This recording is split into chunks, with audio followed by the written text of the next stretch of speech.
عن ابی ہریرہ رضی اللہ تعالیٰ عنہ قال قال رسول اللہ صلی اللہ علیہ وسلم انا سید ولد آدم یوم القیامت واول من ینشق عنہ القبر واول شافع واول مشفع رواہ مسلم۔ رسول اللہ صلی اللہ علیہ وآلہ وسلم کے فضائل اور مقامات عالیہ۔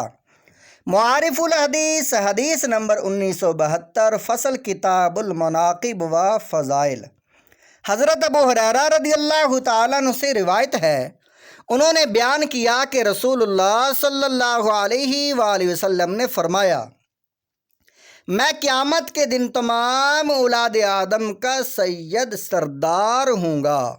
اور میں پہلا وہ شخص ہوں گا جس کی قبر شک ہوگی، یعنی قیامت کے دن اللہ تعالیٰ کے حکم سے سب سے پہلے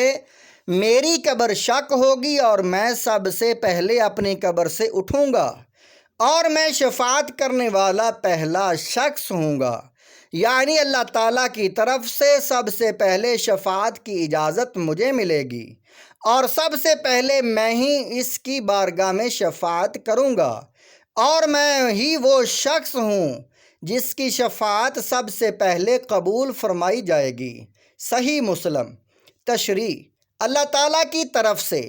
رسول اللہ صلی اللہ علیہ وآلہ وسلم کو جو علم و معارف عطا ہوئے اور آپ کے ذریعے امت کو ملے، جو انسانی زندگی کے مختلف شعبوں سے متعلق ابواب میں منقسم ہیں، ان میں سے ایک مناقب و فضائل کا باب بھی ہے۔ حدیث کی قریباً سبھی کتابوں میں کتاب المناقب یا ابواب المناقب جیسے عنوانات کے تحت رسول اللہ صلی اللہ علیہ وآلہ وسلم کے وہ ارشادات روایت کیے گئے ہیں جن میں آپ نے بعض خاص اشخاص و افراد یا خاص طبقات کے وہ مناقب و فضائل بیان فرمائے ہیں جو اللہ تعالیٰ نے آپ صلی اللہ علیہ وآلہ وسلم پر منکشف فرمائے۔ یہ باب بعض پہلوؤں سے حدیث کے اہم ابواب میں سے ہے۔ اس میں امت کے لیے ہدایت کا بہت بڑا سامان ہے۔ آج بنام خدا اس باب کی احادیث کی تشریح کا سلسلہ شروع کیا جا رہا ہے، اور اس کا آغاز چند ان حدیثوں کی تشریح سے کیا جا رہا ہے جن میں رسول اکرم صلی اللہ علیہ وآلہ وسلم نے اللہ تعالیٰ کے حکم و ارشاد و اما بنعمت ربک فحدث کی تعمیل کرتے ہوئے اپنے رب کریم کے خصوصی انعامات کا اور ان کے مقامات عالیہ کا ذکر فرمایا ہے جن پر آپ کو فائز کیا گیا تھا۔ ساتھ ہی انشاءاللہ آپ صلی اللہ علیہ وآلہ وسلم کے شمائل و خصائل اور خاص احوال سے متعلق احادیث بھی تشریح کے ساتھ نظر ناظرین کی جائیں گی۔ تشریح: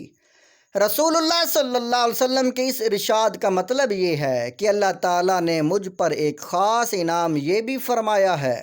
کہ میں حضرت آدم علیہ السلام کی پوری نسل میں، جس میں تمام انبیاء علیہم السلام بھی شامل ہیں، مجھے سب سے اعلیٰ مقام و مرتبہ عطا فرمایا ہے، مجھے سب کا سید و آقا بنایا ہے۔ اس کا پورا ظہور جس کو سب آنکھوں سے دیکھیں گے قیامت کے دن ہوگا، اور اسی دن اللہ تعالیٰ کے ان خصوصی انعام کا بھی ظہور ہوگا کہ جب مردوں کے قبر سے اٹھنے کا وقت آئے گا تو بحکم خداوند سب سے پہلے میری قبر اوپر سے شک ہوگی، اور میں سب سے پہلے قبر سے باہر آؤں گا، اور پھر جب شفاعت کا دروازہ کھلنے کا وقت آئے گا تو باذن خداوندی سب سے پہلے میں ہی شفاعت کرنے والا ہوں گا، اور میں ہی وہ پہلا شخص ہوں گا جس کی شفاعت کو اللہ تعالیٰ کی طرف سے شرف قبول حاصل ہوگا۔ رسول اللہ صلی اللہ علیہ وآلہ وسلم اس طرح کے عظیم خداوندی انعامات کا اظہار اللہ تعالیٰ ہی کے حکم سے اس لیے بھی فرماتے تھے کہ امت آپ صلی اللہ علیہ وسلم کے مقام عالی سے واقف ہو، اور اس کے قلب میں آپ صلی اللہ علیہ وآلہ وسلم کی وہ عظمت اور محبت پیدا ہو جو ہونی چاہیے، اور پھر دل میں آپ صلی اللہ علیہ وسلم کی اتباع کا جذبہ اور داعیہ ابھرے، نیز اللہ تعالیٰ کی اس نعمت عظمیٰ کے شکر کی توفیق ہو کہ اس نے ایسے عظیم المرتب پیغمبر کو امتی بنایا۔ الغرض آپ صلی اللہ علیہ وسلم کے اس طرح ارشادات تحدیث نعمت